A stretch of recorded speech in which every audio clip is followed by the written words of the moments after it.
Hello, my name is Janet, and welcome to week 4 of training to run the race of life. I'm so happy that you're joining me today, whether you're at Journey of Faith or at home. Now, all month long, we have talked about commitment, which is making a plan and putting it into practice. You need commitment if you want to succeed, whether you're training for a race, studying for a test, or learning to play a musical instrument. First, you need a good plan. Then you need to put that plan into practice. Speaking of practice, today we're going to practice talking about God. You will learn more about that in today's Bible story. For the first activity today, you'll be figuring out this word search. All of the words correspond to what you are learning in the lesson today. Find and circle the words that are hidden in the grid. The words may be hidden in any direction. Go ahead and pause the video so you can do this word search.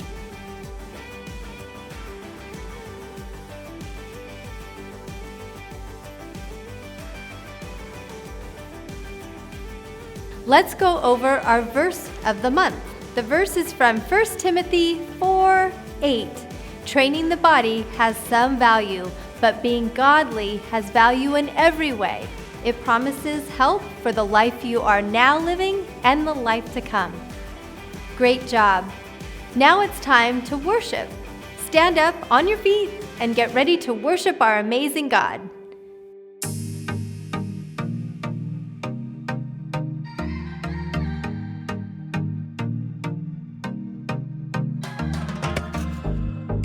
Plans for me are good. You hold my future. You're working all the time. You're the mountain mover. From sunrise to sunset, till the sun comes back up again. You're by my side. You started a good work in me. I know that you will complete it. You will see it through.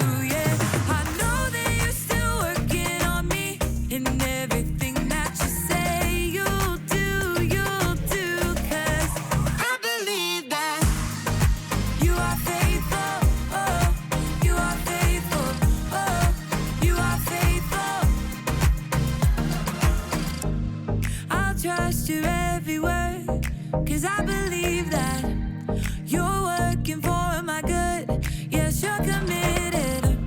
From sunrise to sunset, till the sun comes back up again. You're by my side. You started a good work in me. I know that you will complete it. You will see it through. In everything that you say you'll do, 'cause I believe that you are faithful, oh, you are faithful, oh, you are faithful. You are my hope, you are my future, you are the mountain mover, you are faithful. You are my hope, you are my future, you are the mountain mover, you are faithful. You started a good work in me. I know that you will complete it. You will see it through, yeah. I know that you're still working on me. In everything that you say you'll do, 'cause I believe that you are faithful, oh, you are faithful, you are faithful, oh, you are faithful, oh, you are faithful, oh, you are faithful.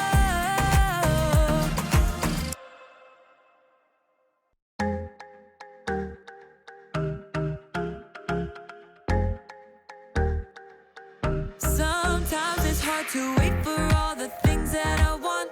Sometimes I kinda feel like it's just taking too long to get the things I want, what I think I need, but I know you know what's best for me.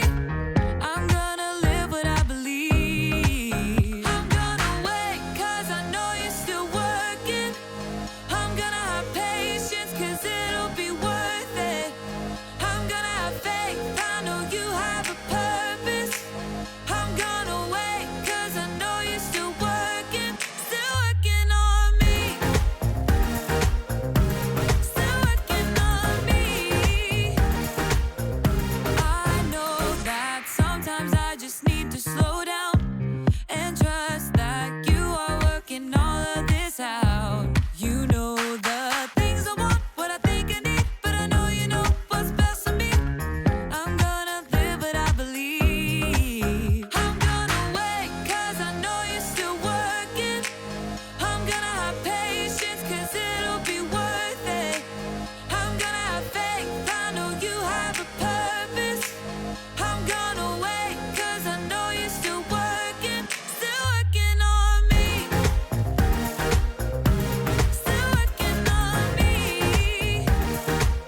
that you're working it out. I'm gonna hold up, slow down. I'm gonna trust that you're working it out. I'm gonna hold up, slow down. I'm gonna trust that you're working it out. I'm gonna hold up, slow down. I'm gonna trust that you're working it out. I'm gonna wait, 'cause I know you're still working.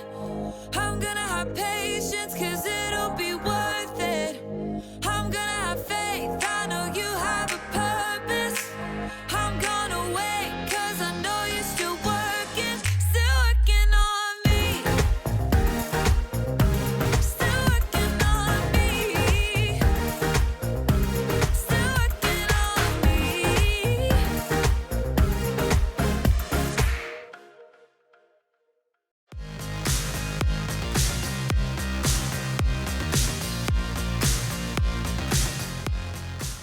Oh, hey everyone, I'm Erica, and all month long we've been talking about commitment.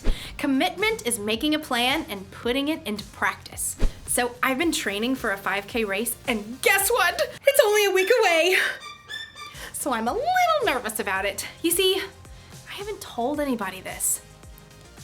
This'll be my first 5K ever. My friends convinced me that I would enjoy running a 5K. They've been running for years, so I figure they know what they're talking about. We're actually meeting up tomorrow to have a kind of pre-race get-together. I have so many questions to ask them. How long does it take to run a 5K? Will my legs hurt when the race is over? What exactly are we running from? So that should be fun. Or what if they get tired of all my questions? What if they ask me questions? Will they expect me to know as much as they do? I need to practice what I'll say. So, Erica, what's your favorite part about running? The running part? How many marathons have you run this year? This year? None. If you were running on a track headed west at 12 miles per hour and a train 127 miles away was traveling from the opposite direction at 84 miles per hour, at what part of the track would you and the train meet? I don't know. You don't know?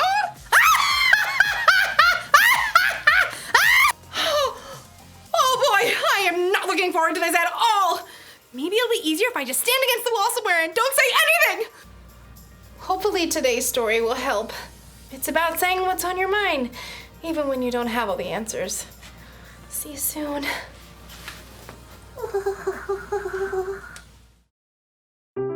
The Bible. It's 66 books of history, stories, letters, and poetry that fit together to form God's one big story. The epic adventure of how He created us and loves us so much that He made a way to rescue us. As we travel through the Bible, from Genesis to Revelation, we discover people who met God and found their lives changed forever. Now, for an amazing story. Inspired by the book of Matthew, chapter 16, verses 13 through 20. Jesus and his 12 closest friends walked along the dusty road from Galilee to the town of Caesarea Philippi. Perhaps Peter walked with James and John. Philippi? Seems out of the way. Maybe that's the point. Little peace and quiet? Jesus can't take 2 steps in Galilee without 1,000 people showing up. Yeah, they say he's... Well, I've heard everything. Peter stared at the high hills ahead, one of which was home to a deep cavern said to be the birthplace of a Greek god. Philippi was filled with monuments and temples to other fake gods. Peter? What? Oh, Peter looked around. Jesus and his other friends had stopped under a shady tree. Peter, James, and John stepped off the road to join them. water break. As his disciples rested, Jesus turned and faced them. Perhaps he knew that here, near Philippi, where so many people believed in false gods, it was important that his disciples knew and spoke the truth. Who do people say the Son of Man is? Jesus' friends understood that when he said Son of Man, he meant himself. Some people say that you're John the Baptist. What people? Hello? John the Baptist was Jesus' cousin. Well, that's what they say. Just saying. Well, some people say you're Elijah or Jeremiah. Yeah, or one of the prophets. People had been comparing Jesus to many important figures in Jewish history. Men who called the nation to repent, men who did miracles, men who spoke the word of God. But Jesus was so much more than that. What about you? Who do you say that I am? As Jesus looked squarely at his disciples, they fidgeted. They had seen Jesus feed thousands of people from one boy's lunch. They'd seen him heal countless sick people. They'd seen him command evil spirits to leave. They knew Jesus was special. But it's one thing to think something, and another to say it. Peter, as usual, was the one to take the leap. You are the Messiah. You are the Son of the living God. Jesus smiled. Blessed are you, Simon. No mere human showed this to you. My Father in heaven showed it to you. Here's what I tell you. You are Peter. Jesus was giving Simon a new identity. Peter means stone, something strong, sturdy. Jesus continued. On this rock I will build my church. The gates of hell will not be strong enough to destroy it. I will give you the keys to the kingdom of heaven. What you lock on earth will be locked in heaven. What you unlock on earth will be unlocked in heaven. The disciples were amazed. Teacher's pet. Hey, we were all thinking it. And I don't know, the whole locking and unlocking thing sounds like a really big responsibility. Jesus knew there were things that would take his friends a while to understand. So he told them. Do not tell anyone yet that I am the Messiah. Okay. Yes, sir. Gotcha. Peter had the courage to speak what he knew to be true. And when the time was right, he would share it with everyone he met.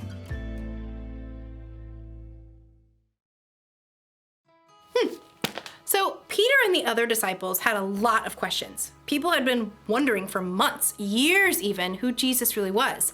But it was important for the disciples not to just wonder about, but to talk about it.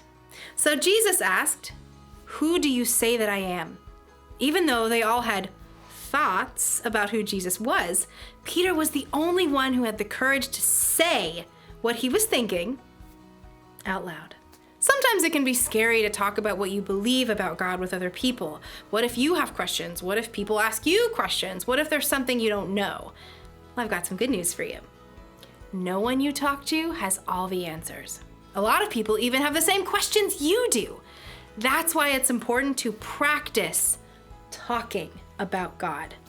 Sometimes it helps to say something out loud to really know what you believe. And sometimes you can learn something new from someone else. So don't be afraid to get a conversation started. You got a few minutes? I have some questions. Me too! I'm glad I'm not the only one. So when you're excited about something God has done for you in your life, share it with someone out loud. And when you aren't sure about something, ask your small group leader or someone you know who follows Jesus for wisdom. Together, we can help each other understand what God has done in the past and what he's doing in our lives right now. Here's the one thing to remember today. Practice talking about God. If you have questions, ask. And if you don't know something, say so. And if you think you know an answer, have the courage to say what you're thinking out loud. So, what do you want to talk about? What I always want to talk about. Stuff. Oh, I get it. Because you're a stuffed animal? Yeah, get it? Because I'm made out of stuff! Okay, I'll go back in my corner. Yeah. Bye!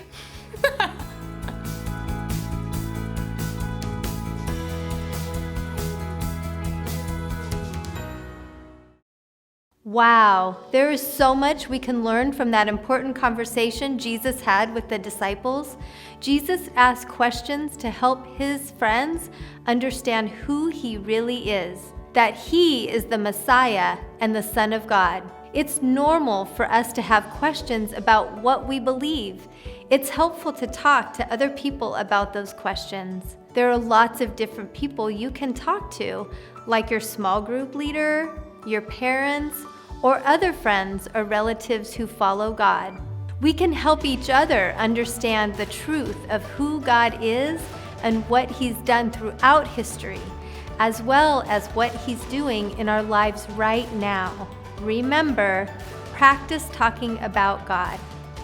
You can talk with people who believe in God, and you can also share the good news of who Jesus is with people who don't know God yet. Either way, it takes practice. You can make the wise choice when you have the courage to talk about what you believe. My questions for you today are, if you could tell someone anything you want about God, what would it be? Who would you tell? Pause the video and talk about it with your family or leader.